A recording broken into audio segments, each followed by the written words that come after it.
गाड़ियों की हो या जिंदगी की हो, जीतते वही हैं जो सही वक्त पर गियर बदलते हैं। जीवन का ये फलसफा विपरीत हालात से बचने में आपकी मदद करता है। अब हर दिन चढ़ते हुए पारे को ही ले लीजिए, तपता सूरज लोगों की सेहत बिगाड़ने की तैयारी में है।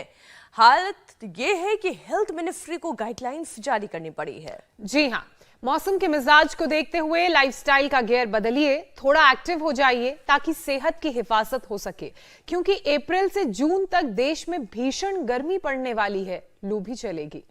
मीनाक्षी, ज्योत्सना, इतना ही नहीं, इस बार तो सबसे ज्यादा 20 दिन लू चलेगी। हीट वेव का पिछला जो रिकॉर्ड है वो भी टूटने वाला है।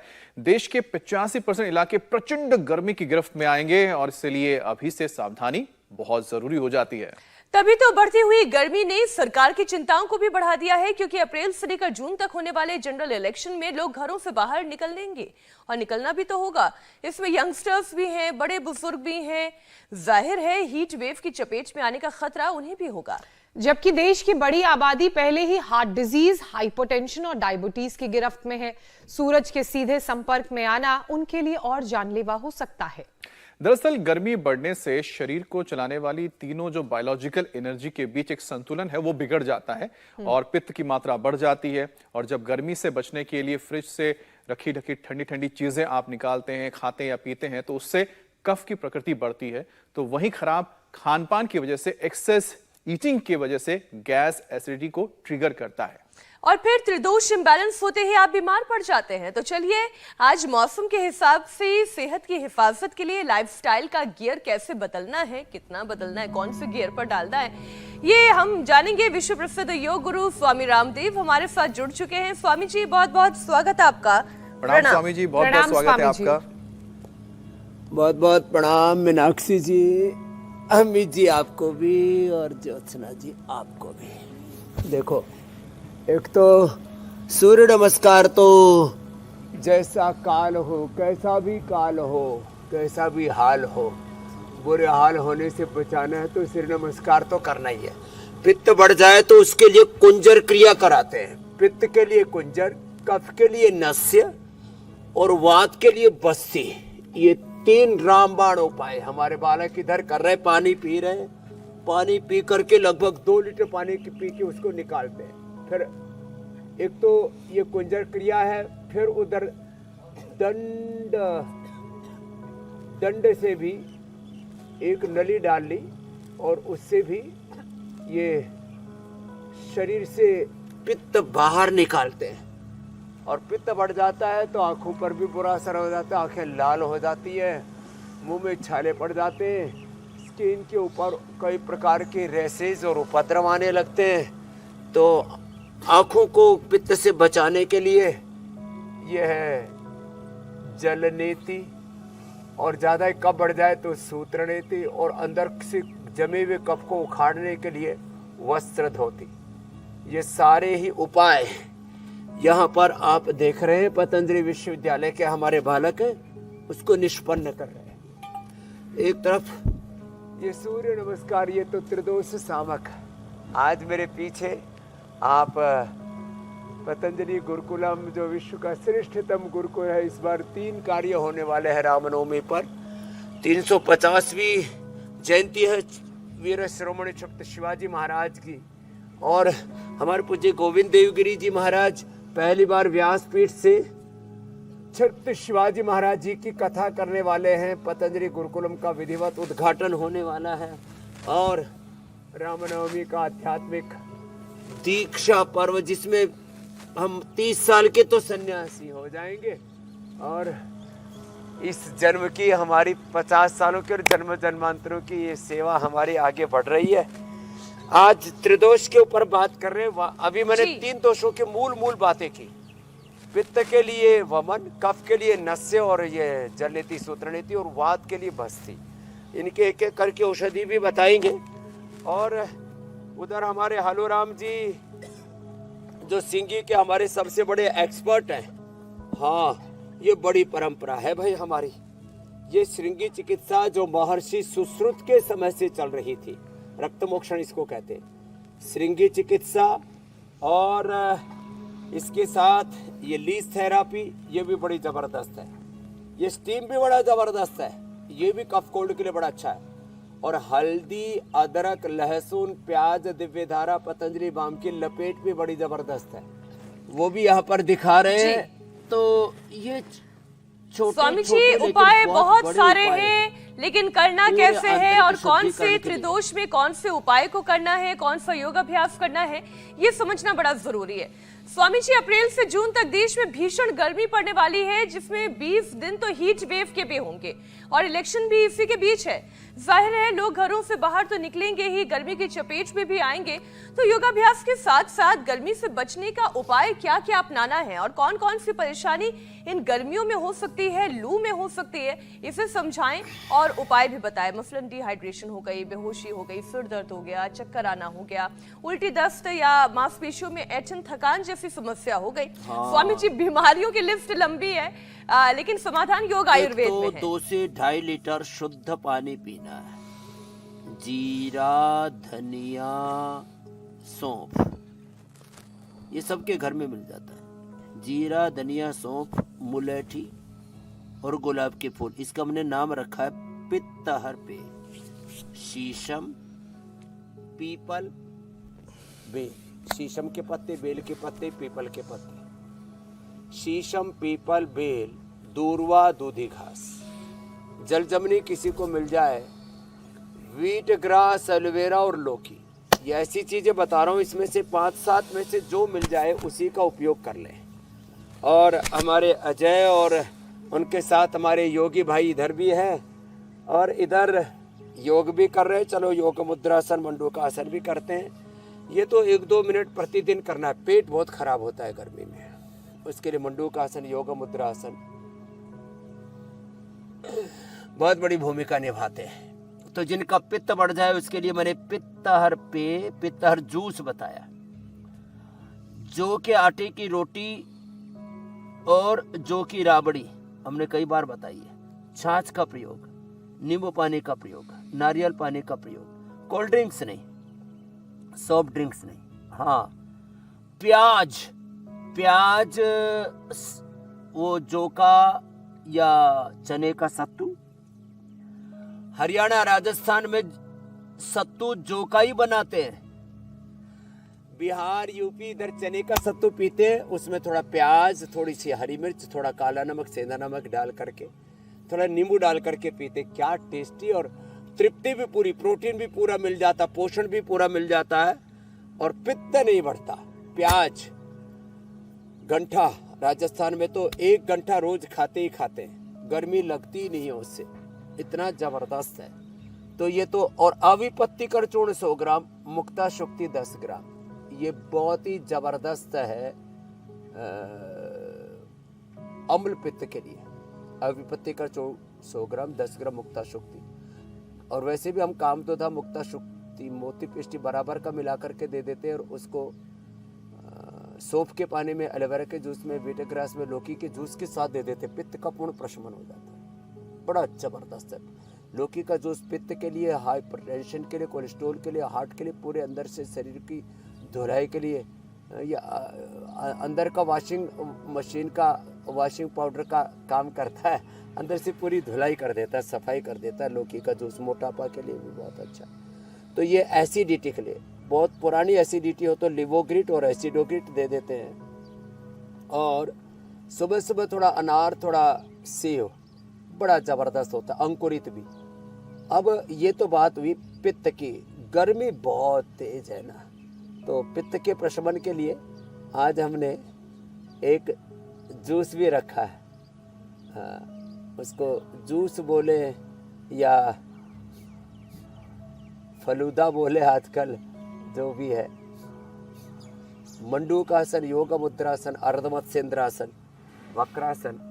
और ये स्टीम कफ के लिए नस्य, अणु तेल का नस्य, जिसको बहुत ही ज़्यादा, किसी के तो मैं देखता हूँ भयंकर गर्मियों में भी नाक जाम रहते हैं, फिर उनको अणु तेल से बात नहीं बनती, उनको फिर ज्योतिष्मती तेल डालना पड़ता है। किसी को अणु तेल और ज्योतिष्मती मिला करके डालते हैं, फिर ये नस्य भी करवाते हैं। नशे के साथ साथ ये स्टीम जो दे रहे हैं ये करवाते हैं। बड़ा जबरदस्त है स्टीम का प्रयोग भी। और आप बाईं तरफ देख रहे हैं, ये जो है नस्य, इसके साथ साथ में जो है कफ रोगों के लिए हम अनार, पपीता और खजूर बस इसी का सेवन कराते, बाकी चीज़ें बंद कर देते हैं। श्वासारी, ब्रोनकोम और ये गोमुखासन प्राणायाम तो है ही सो है। गोमुखासन स्वामी और जी, चूंकि आपने भुजंगासन गोमुखासन किया है इसलिए, और गोमुखासन हार्ट के लिए कितना इंपॉर्टेंट है ये कई बार हम चर्चा कर चुके हैं, आप कई बार ये सिखा चुके हैं। स्वामी जी, इस बार अनुमान ये लगाया जा रहा है कि हीट वेव का पिछला रिकॉर्ड इस बार टूटेगा। इतना ही नहीं, देश के 85% इलाकों में प्रचंड गर्मी पड़ेगी। पिछली बार 60% इलाके थे, लेकिन इस बार इसकी जो मात्रा है आप समझें ये और ज्यादा बढ़ती जा रही है। टेम्परेचर धीरे धीरे हर साल दर साल और बढ़ता जा रहा है, और इसकी वजह से जो शुगर और हाइपरटेंशन के साथ साथ हार्ट के मरीज हैं उनके लिए ये जानलेवा भी साबित हो सकता है। दिल की धड़कन तेज होना, योग के साथ साथ गर्मी में शुगर, बीपी को कंट्रोल रखना और हार्ट की परेशानी ट्रिगर ना हो, इसके लिए क्या क्या उपाय किए जा सकते हैं स्वामी जी? गोमुखासन हम कर लेते हैं, लेकिन और कौन कौन से आसन और आयुर्वेदिक उपाय? गोमुखासन, दूसरा ये देखो स्कंद संचालन, ऐसे एक तरफ से दूसरी तरफ से, इसको कम से कम 25-50 बार करना चाहिए। पूरा श्वास लेना, पूरा छोड़ना, ऐसे करना है। करो बच्चों, क्या जबरदस्त। ये तो इनके लिए तो ऐसे दाया हाथ का काम लग रहा है, लेकिन ये हार्ट के लिए बड़ा जबरदस्त।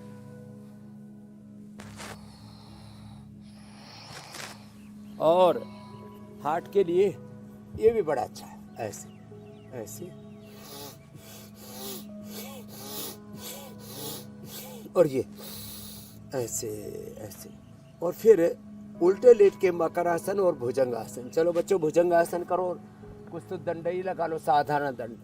हाँ, ये हार्ट को स्ट्रेंथन करने के लिए बड़ा जबरदस्त। और हार्ट के लिए एक बहुत बड़ा तत्व कह देता हूँ, फिर वात पित्त कफ त्रिदोषों पर भी आएंगे। गर्मी से बचने के लिए अंकुरित लें, सलाद लें, साग सब्जियां ज़्यादा इस्तेमाल करें, नमक कम थोड़ी मात्रा में, बिल्कुल भी नहीं क्योंकि पसीना बहुत निकलता है, सेंधा लें। और मीठा बिल्कुल बंद, चीनी बिल्कुल बंद। थोड़ा हनी ले सकते हैं, वो भी ठंडे दूध में, ठंडे पानी में, शिकंजी आदि में। सब चीनी घोल घोल करके पीते रहते हैं, ये बड़ी खतरनाक है, इससे बचें। एक प्रोसेस है रिजुविनेशन का, खाली पेट कार्डियोग्रिड, खाने के बाद हृदयामृत, अर्जुन की छाल, दालचीनी और अर्जुन घनवटी भी हमने बना दी। डीजनरेटिव हार्ट के टिश्यू सेल्फ रिपेयर और रिजुविनेट हो जाते हैं। ये रिपेयर होना, रिजुविनेशन, रीजनरेशन और रेजुलेशन, ये योग से होता है, बड़ा जबरदस्त है हार्ट का। ऐसे ब्रेन का मेधा मेमोरी ओमेगा से, आंखों का आई ग्रिड से, कान का ईयर ग्रिड से, लीवर किडनी का लिवोग्रिड, रीनोग्रिड से, पेनक्रियास का पेंकोग्रिड से, हड्डियों का ऑर्थोग्रिड से, स्किन का सोरोग्रिड, मिलिनोग्रिड, बहुत ही जबरदस्त ये चीजें हैं। रिजुविनेशन का प्रोसेस तो ये मकरासन, भुजंगासन और प्राणायाम सहजता पूर्वक करें। हार्ट के ऊपर कोई खतरा नहीं आएगा। प्रचंड गर्मी भी हमने देखी है 50-52 तक, और सही है। भगवत कृपा से एक बार भी लू नहीं लगा बहन मुझे, और एक बार भी ठंड नहीं लगी। -5 से लेकर के -20 डिग्री तक में ऐसे ही रहते हैं। स्वामी जी, आपका शरीर तो वैसे भी रिसर्च की जानी चाहिए इसके ऊपर।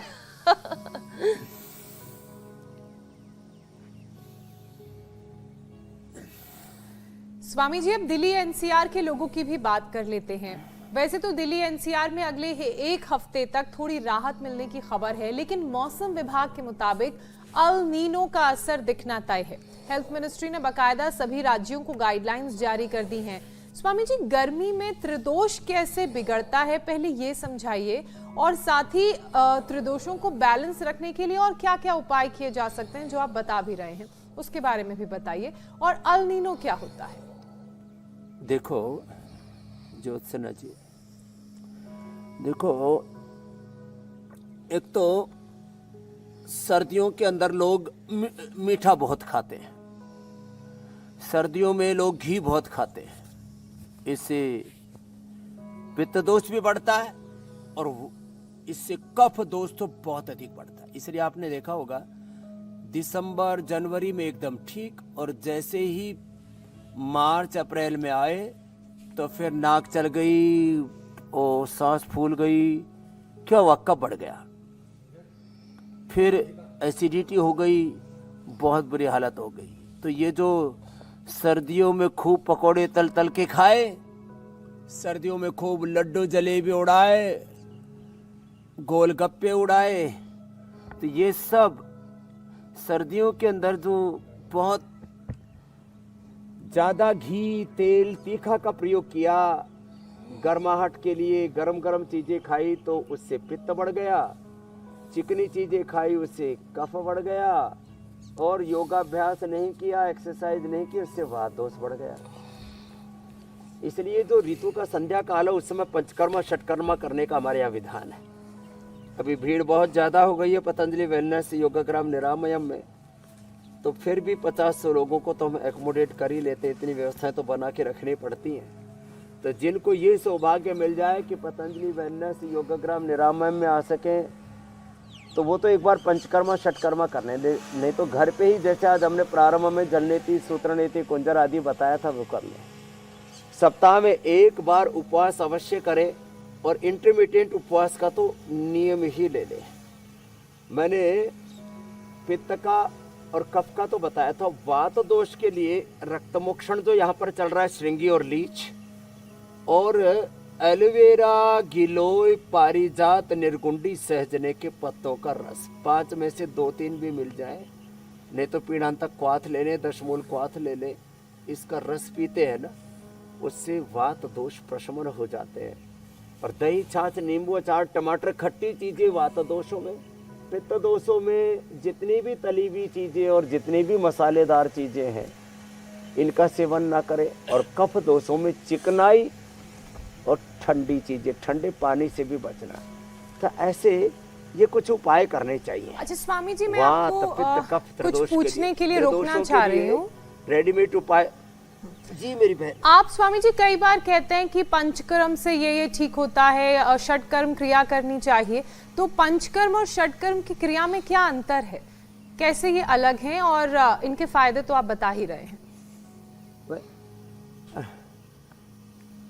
देखो, षटकर्म है धोतिर बस्तिस तथा नेतिस त्राटकम नोलिकम तथा, चलो बच्चों सर्वांगासन और शीर्षासन करो। धोती, जल धोती, वस्त्र धोती जो करके दिखा रहे थे, धोती बस्ती जो एनिमा होता है, धोतिर बस्ती तथा नेत्रिस, त्राटकम और नोली क्रिया जो कई बार मैं कर, धोतिर बस्ती तथा नेतिस त्राटकम नोलिकम तथा कपाल भाति शैतानी षटकर्माणि प्रचक्षते। तो योग का तो होता है षटकर्म। आयुर्वेद में स्नेह, स्वेदन, वमन, विरेचन, रक्त मोक्षण, नस्य, अक्षितर्पण, शिरोधारा, इसमें पूर्व कर्म, अपर कर्म, ऐसे करके पूरा एक विधान है पंचकर्मा का। स्नेहन का, स्वेदन का। स्नेहन में 20 ग्राम से लेकर के और 200 ग्राम तक घी पिलाते, 20 ग्राम से शुरू करते, 200 ग्राम तक पिलाते हैं, फिर वमन कराते हैं, फिर बस्ती कराते हैं। स्नेहन से पूरे शरीर के दोषों को पहले उभारते हैं और फिर उनको शरीर से बाहर निकालते हैं। तो स्नेहन, स्वेदन, वमन, विरेचन, ये रक्त मोक्षण, ये सारा, फिर सिरोधारा, अक्षितर्पण, कर्णपूर्ण और अलग अलग प्रकार के जो अभ्यंग वो स्वेदन के अंतर्गत ही आ जाते हैं। और वमन, विरेचन जो शरीर से बाहर निकालने का जो रक्त मोक्षण है, सारी चीजों का विधान। ये आयुर्वेद का पंचकर्म है, योग का षटकर्म है। और ये पंचकर्म षटकर्म अंदर से हमें शुद्ध करने के लिए है। बाकी प्रतिदिन आप देखते हैं हम यहाँ एक इंटीग्रेटेड योग प्रैक्टिस, जिसमें मंडूकासन से लेकर के गोमुखासन तक और पवन मुक्तासन से लेकर के उत्तान पादासन और ये नौकासन तक। आपने ठीक ही कहा, इतनी प्रचंड धूप है मेरे सामने, इधर अब मैं सूरज देख रहा हूँ तो देखा नहीं जा रहा, इतनी बुरी हालत। हरिद्वार की हालत है, बाकी देश की क्या हालत होगी। और इसीलिए हमने आज सूरज को साइड में कर दिया है। पीछे ले आते तो कैमरे में जी की प्रॉब्लम होती, सारा ब्लैक ब्लैक दिखने लगता, कई चीजों का हमें ध्यान रखना पड़ता है। तो भी सच में हरिद्वार में जब इतनी गर्मी है, गर्मी तो भीषण है स्वामी जी, देश का क्या हाल होगा। बहुत बहुत गर्मी है स्वामी जी। और ये गर्मी जो है ना, ये पेट के सोच मूड को करके भी ही डर लग प्रभावित रहा है। कर देती है। आप हमेशा ये कहते हैं हित भुक मित भुक रित भुक, लेकिन मौसम जल्दी ही इतना गर्म होने वाला है कि इसमें पाचन का ख्याल रखना बड़ा चैलेंज होने जा रहा है। तो स्वामी जी, इस ऋतु में पेट का ख्याल कैसे रखा जाए, क्या क्या चीजें करनी है और क्या नहीं करनी है? देखो, मंडूकासन, शीर्षासन और सर्वांगासन तो बच्चों ने कर दिया, चलो पवन मुक्तासन करो बच्चों। ये 2 आसन तो सब करें। ये तो नियम ले ले कि भाई रोज पवन मुक्तासन और मंडूकासन पेट के लिए, अभी हम भुजंगासन और मरकटासन कर लेते वो पीठ के लिए, और जिनको वेट की प्रॉब्लम है स्थित कोणासन, चक्रासन, अर्धलासन, पादवृत्तासन, द्विचक्रिकासन, 3 से 5 आसन वेट के लिए, और टोटल बैलेंस के लिए सूर्य नमस्कार। ये तो नित्य नियम से करें। भस्त्रिका, कपालभाति, ये अनुलोम विलोम 3 मुख्य प्राणायाम, और गर्मी के अंदर तो शीतली शीतकारी ऐड कर ले उसमें।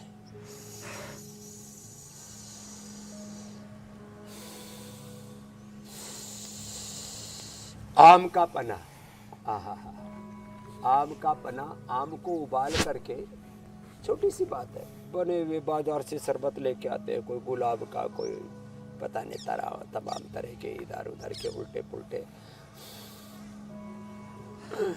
कोई रूह अफ़ज़ा, कोई गुरुजी ठंडाई, और उसमें फोटो ऐसा लगा रखा, बोले बाबा जी आपने बनाए क्या है? मैंने कहा भैया रूह अफ़ज़ा से और जो है गुरुजी ठंडाई से, और पता नहीं क्या क्या ठंडाई और मलाईदार जो है ये चटाई, ये सब मामला बड़ा गड़बड़ घोटाला है। तो आप क्या करें, अपने घर में ही ऐसी व्यवस्था करें, रोज खाने में पहले खीरा, ककड़ी, टमाटर, अलग अलग प्रकार के सलाद, थोड़ा सा उसमें अनार।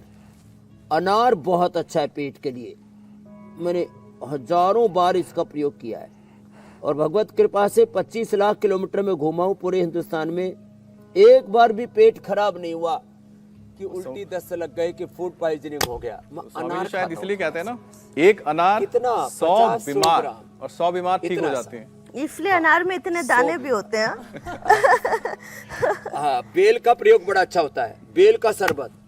अभी बेल भी हमने पूरी जो है मोटी मोटी लगी हुई है, बेल का शरबत बड़ा जबरदस्त। बेल के शरबत में भी ऊपर से चीनी डाल देते हैं लोग, वो ना करें, पानी में डाल कर पे बेल ऐसे ही खा ले। बेल को भून करके खा लेते हैं, जैसे शकरकंदी को भून के खाते हैं जी। बेल का मुरब्बा, आंवले का मुरब्बा, बेल की कैंडी, आंवले की कैंडी, ये सब भी सब घरों में रखनी चाहिए। वैसे स्वामी जी बताइए तो कि ये जो बेल है, किसी को भी ये मतलब इतना पौराणिक मुझे लगता है कि हमारे संस्कृति से जुड़ा हुआ है, लेकिन जो हम कह सकते हैं मॉडर्न युग है, इसमें बहुत कम चर्चा होती है बेल की, लेकिन उसके कितने फायदे हैं जो आप बता रहे हैं स्वामी जी। क्योंकि हम खाने पीने की बात कर ही रहे हैं, तो अक्सर आप कहते हैं कि मौसम के हिसाब से हमारा आहार होना चाहिए। अब इस समय जैसा मौसम है, उसमें शरीर के अंदर ठंड के मौसम से जमा हुए कफ को सूरज की रोशनी पड़ने पर जो पिघलने लगता है, और जठाग्नि जो होती है वो मतलब भूख कम लगने लगती है। तो डाइट कैसे लेना चाहिए इस दौरान, क्योंकि आम की चटनी, पन्ना, छाछ, नारियल पानी, अनार सेब जिसका आप जिक्र कर रहे थे, खट्टी चीजें, तीखी चीजों से परहेज करना चाहिए। तो ये सारी जो चीजें Swami ji do and don'ts है ना। अच्छा बात कहा कि ये जैसे ही सर्दी के बाद गर्मी पड़ती है ना, तो कफ पिघलता है अंदर से। जी। और उसके लिए फिर हमने ये स्टीम बताई, जो उधर बहन हमारी लगातार ले रही है। स्टीम अणु तेल का, बादाम रोगन का, ज्योतिषमती का, षडबिंदु तेल का, सरसों के तेल का नस्य करें। नाजुक प्रकृति वाले गाय के घी का ही नस्य कर ले। जल नीति सूत्र नीति कर ले, बड़ा जबरदस्त। स्वासारी क्वाथ, ब्रोनकोम, स्वासारी प्रवाही, स्वासारी अवलेह, ये बहुत जरूरी। नहीं तो भयंकर प्रचंड गर्मी में भी नाक बह रही है, गले में खू खू हो रही है, आंखों से पानी निकल रहा है, कान गुम हो रखे हैं, ये हालत हो जाती है।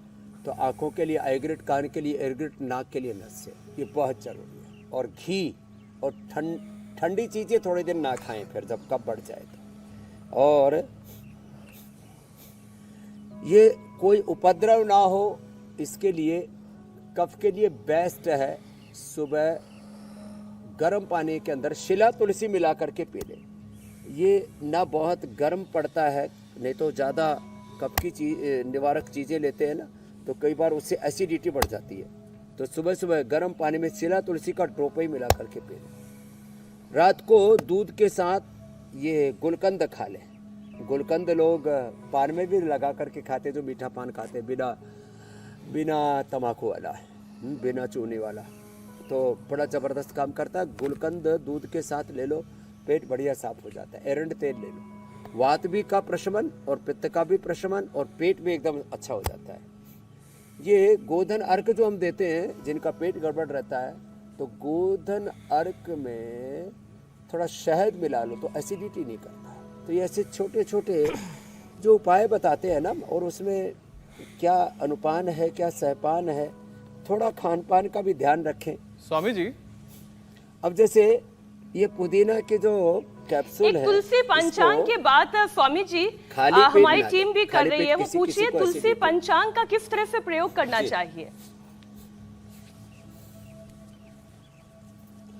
तुलसी के जो बीज है ना, अब जैसे तुलसी है, वन तुलसी और तुलसी, इसके बीज रात के को भिगो करके सुबह पी लेते। वेजल ड्रिंक हमने बना रखा है इसका, पहले विदेश से आया करता था, अब हमने तुलसी के जो, अब देखो तुलसी के पत्ते गर्म होते हैं, तुलसी के बीज भी गर्म होते हैं, रात को भिगो के सुबह पी लेते हैं ना, इतने ठंडे होते हैं तुलसी के। ओहे राम, कितने भयंकर, जिनको पित्त का प्रशमन हो। तुलसी या वन तुलसी, चिया सीड बोलते हैं ना, चिया सीड।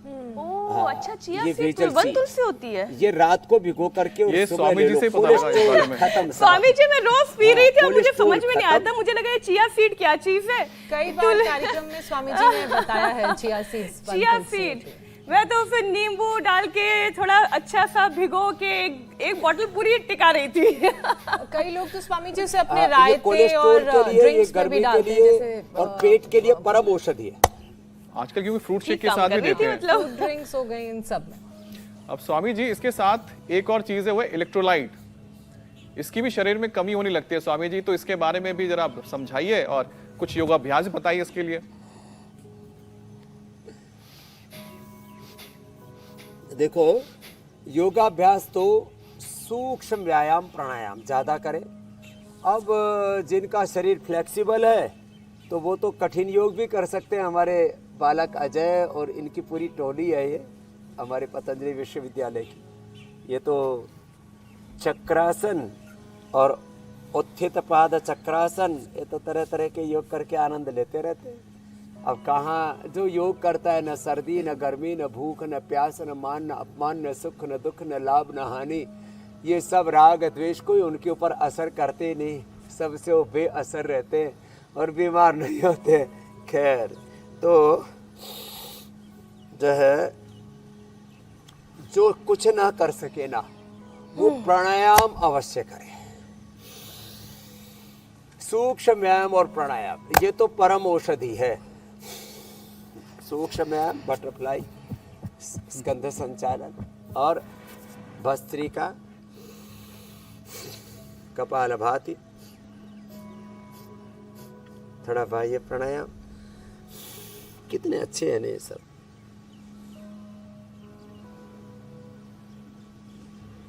स्वामी जी, मैं एक चीज आपसे और जानना चाह रही थी। आपने इसका भी कई बार कार्यक्रम में जिक्र किया है, तांबे का बर्तन और जो अलग अलग धातु के बर्तन होते हैं। तो हमने कई जगह ये पढ़ा भी है कि तांबे के बर्तन में पानी पीने से शरीर के जो तीनों दोष हैं उनको बैलेंस किया जा सकता है। अलग अलग मेटल, मिट्टी के बर्तन से कैसे त्रिदोष बैलेंस होता है और किस सीजन में किस दोष को बैलेंस करने के लिए कौन सा बर्तन तांबे इस्तेमाल से करें? किसी को एसिडिटी बढ़ जाती है, इसलिए त्रिदोष के लिए मैं एक सिंपल सा उपाय बताऊंगा, सबको सुलभ है ये। तांबे के सिक्के, चांदी के और सोने के सिक्के मिल जाते हैं। तो एक बड़े से घड़े में एक बड़ा सा सिक्का चांदी का, एक छोटा सा ही सिक्का, अब जिसकी जैसी कैपेसिटी है सोने का, सोना थोड़ा भी बड़ा गुणकारी होता है, और ऐसे एक तांबे का सिक्का, ये घड़े में डाल दे। इससे वात पित्त कफ त्रिदोष प्रशमन होगा। चांदी से पित्त दोष, और वैसे घड़े के पानी से त्रिदोषों का प्रशमन होता है जिनकी लेकिन बहुत अधिक कफ के प्रति वात की प्रकृति है, तो घड़े के पानी को भी थोड़ा गुनगुना करके उनको पीना चाहिए। तो एक एक सोना चांदी तांबे का सिक्का घड़े में डाल करके पिएंगे तो त्रिदोषों का प्रशमन होगा। सोने के पात्र में रखा हुआ जल आयुष्य को बढ़ाता है और इम्यूनिटी को बहुत स्ट्रेंथन करता है। चांदी के में रखा हुआ जो है ये पित्त दोष को, और तांबे वाला कफ और वात दोष में आपकी मदद करता है। इससे स्किन डिसऑर्डर भी नहीं होते। तो ये जल के बारे में थोड़ा सा मैंने कहा। जल 2 से 2.5 लीटर अवश्य ही पीना चाहिए। किसी न किसी माध्यम से 2.5 से 3 लीटर लिक्विड, छाछ हो, दूध हो, फल हो, जूस हो, किसी न किसी रूप में लिक्विड करीब 2.5 से 3 लीटर गर्मियों में अवश्य शरीर में जाना चाहिए। स्वामी जी, और ये जो अलग अलग जो है सूक्ष्म तत्वों की, पोषक तत्वों की जो कमी हो जाती है, उसके लिए बाजार से अलग अलग प्रकार के जो है वो कोर्न का बना हुआ, कोई और का बना हुआ ग्लूकोज, ये वो सब पीते रहते। तो ग्लूकोज वैसे तो कोर्न से बनता है, वो और दूसरों से अच्छा है, इसलिए चीनी का मैंने मना किया था। गुड़, शक्कर या ग्लूकोज जो कोर्न से बनता है, इस सब को पानी में घोल करके भी पीते हैं। नींबू पानी सबसे बेस्ट होता है वैसे, नींबू पानी और शहद, तो ये सबसे अच्छा होता है। उससे फिर शरीर में कोई भी पोषक तत्वों की कमी नहीं होगी, जो अमित भाई पूछ रहे थे। अच्छा स्वामी जी, 3 जो सिक्के हैं वो कौन से घड़े में डालें? किसी भी ये भी बता दीजिए। मिट्टी के घड़े में डालिए। आजकल तो आप तो चांदी के घड़े में डालना, आपकी चांदी हो रखी है। बाकी मीनाक्षी जी और ज्योत्सना जी जो है उसमें मिट्टी के घड़े में डाल लेंगी। नहीं, ठीक पूछ रहा है। आजकल तांबे के भी घड़े आ गए हैं, आजकल चांदी के भी घड़े आ गए हैं, मिट्टी के भी घड़े आ गए हैं, और सप्त धातु के भी भी घड़े आ गए। हाँ, बड़ा समझदार हो गए ऐसे आप। नहीं, मिट्टी ठीक है, सुराही से पानी पीजिए। स्वामी जी, हम अलग अलग तरीके के उपायों की बात कर रहे हैं, यौगिक भी और आयुर्वेदिक भी। तो त्रिदोष को शांत करने के लिए प्राणायाम कितना कारगर है? किस दोष को कौन से प्राणायाम के जरिए शांत किया जा सकता है? स्वामी जी, एक प्राणायाम की सेशन, प्राणायाम का भी अभ्यास कराएं। 2400 किलोमीटर लंबा रेस्पिरेटरी ट्रैक भस्त्रिका से दूर होगा। भस्त्रिका कफ दोष के लिए, और अनुलोम विलोम वात दोष के लिए, पित्त दोष में पाचन गड़बड़ होता है, मंदाग्नि जठराग्नि गड़बड़ होती है, तो कपालभाति धीरे धीरे। कुछ बच्चे अनुलोम विलोम करो, त्रिदोष के लिए है ये, और वात दोष के लिए विशेष रूप से। वात दोष वैसे कपालभाति से भी दूर होता है। भस्त्रिका, कपालभाति, अनुलोम विलोम तीनों करते तो त्रिदोष ही दूर हो जाते हैं। भस्त्रिका मूल रूप से 2400 किलोमीटर लंबे रेस्पिरेटरी ट्रैक को अच्छा करके कफ दोषों से, अनुलोम विलोम 1 लाख किलोमीटर लंबे हमारे सर्कुलेटरी ट्रैक करके वात दोषों से, नाड़ी दोषों से हमें मुक्ति दिलाता है। कपालभाति सहज, और इसमें शीतकारी तो पित्त दोषों का प्रशमन कर देता है। ऐसे ये मुंह से लेना, नाक से छोड़ना, और बाएं नाक से लेना, बाएं चंद्रस्वर, इससे पित्त दोषों का प्रशमन होगा। शीतकारी और चंद्रभेदी से। बाएं चंद्रस्वर है, बाएं से लिया, दाएं से छोड़ा। जिनको कफ दोष है उनको सूर्य भेजे, दाएं से लिया, बार बार दाएं से लेना, बाएं से छोड़ना, बार बार दाएं से लेना, बाएं से छोड़ना। अब देखो, ये बड़ी जबरदस्त चीज है। जिनको पित्त दोष है उनको गाय के घी का सेवन करना चाहिए। गाय का घी और गाय का दूध, ये पित्त दोष का प्रशमन कर देता है। जिनको कफ दोष है उनको दही का सेवन करना चाहिए, दही में थोड़ा गुड़ शक्कर डाल करके, लेकिन क्रोनिक कफ वालों को नहीं करना। और जिनको वात दोष है उनके लिए तो मैंने पहले ही बताया है, एटीएम की सब्जी और आटा गूंदने के लिए एलोवेरा और थोड़ा उसमें सहजना, इसका प्रयोग करना चाहिए। बहुत अच्छा, वात दोष पूरे खत्म हो जाते हैं। जिनको पित्त दोष है उनको भी एलोवेरा बड़ा जबरदस्त होता है। 3 दोषों के साथ लौकी साथ में एक और दोष है जिसको झेलने पड़ता है हर किसी व्यक्ति को। लौकी का जूस बना करके उसमें आटा गूंदो, स्वामी जी। और दूध में आटा गूंथते हैं, दूध में और घी में। जी। तो जिनका पित्त गर्मी शरीर में बहुत बड़ी होती है वो भी दूर हो जाती है, और उससे स्वादिष्ट रोटी कोई नहीं लगती। एक दिन केवल दूध में और थोड़ा उसमें 1-2 चम्मच घी डाल करके, और उसकी रोटी तो 7 दिन तक खराब भी नहीं होती। वाह। पहले हम देखते हो बड़े बुजुर्ग घर से बाहर जाते थे 5-7 दिन के लिए, तो यही मून की रोटी बोलते थे इसको गांव के अंदर राजस्थान में, वो खिला माताएं बहनें बांध दिया करती थी। और जो है जो अपने घर से बाहर तीर्थ के लिए कहीं पर भी बाहर व्यापार के लिए यात्रा के लिए जाते थे उसका प्रयोग किया तो स्वामी जी व्यापार तो नहीं, लेकिन हाँ रोजाना काम के लिए लोगों को तो घर से निकलना ही पड़ता है। लेकिन स्वामी जी आपने बताया कि आपको कभी लू लगी नहीं है, लेकिन अगर किसी को लू लग जाए फिर क्या करें? सिर दर्द, उल्टी शुरू हो जाए, स्वेटिंग बंद हो जाए, तो फिर स्वामी जी ऐसे कंडीशन में कौन सा प्राणायाम करना जरूरी हो जाता है, या फिर क्या उपाय है स्वामी जी इसके लिए कि इंस्टेंट हमें उससे आराम मिले? तो देखो, एक तो जिनको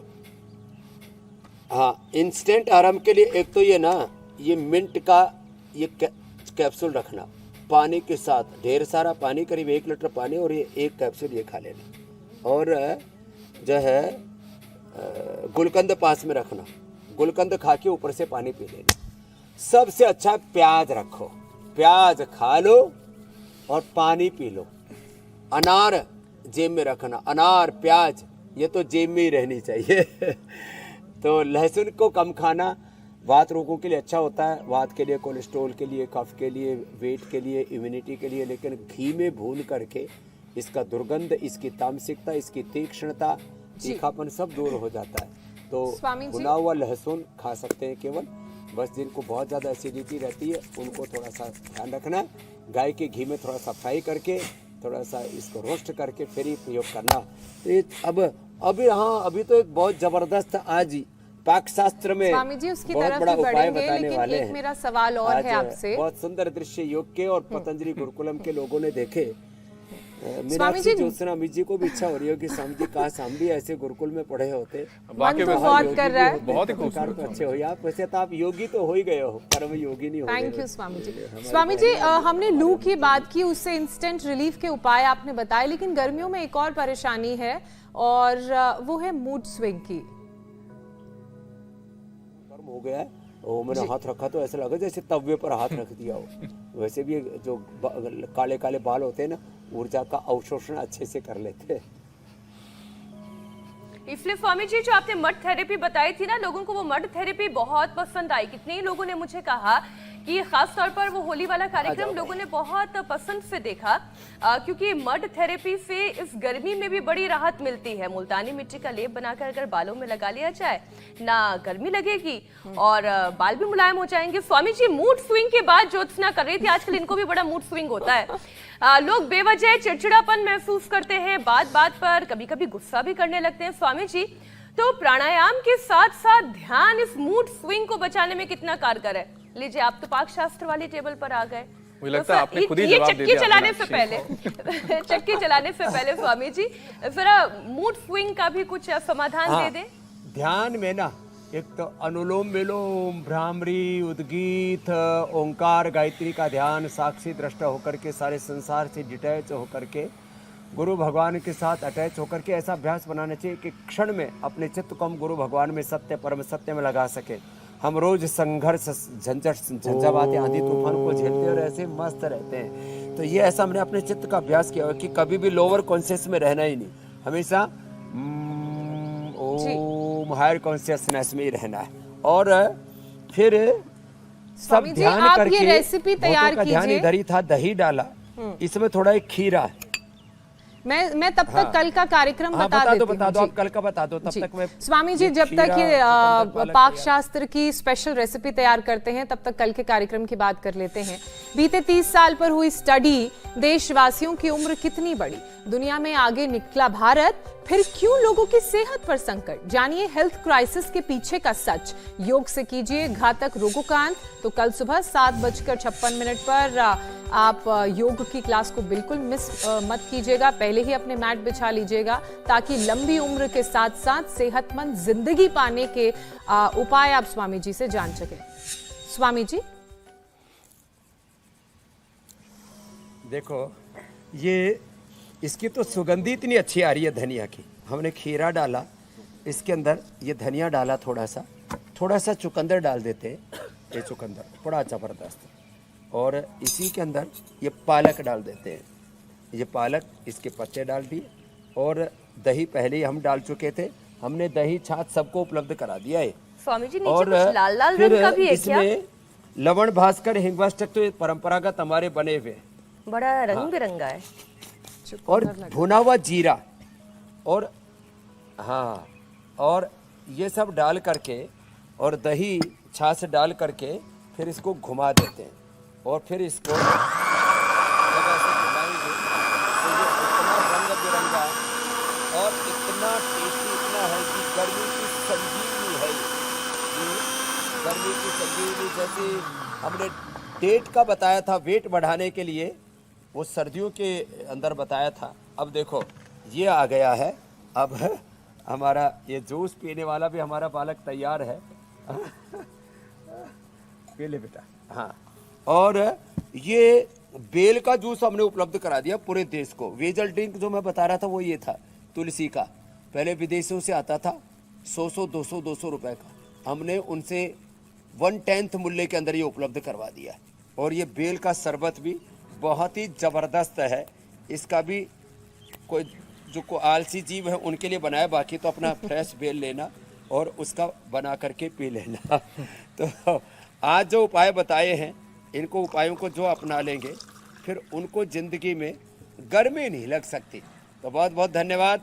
गर्मी से भी बचाएंगे, सब रोगों से बचाएंगे, और सबको योग की, आयुर्वेद की पूरी ठंडक दे करके तरोताजा रखेंगे। बहुत बहुत प्रणाम, बहुत बहुत धन्यवाद। धन्यवाद स्वामी जी, प्रणाम। प्रणाम स्वामी जी।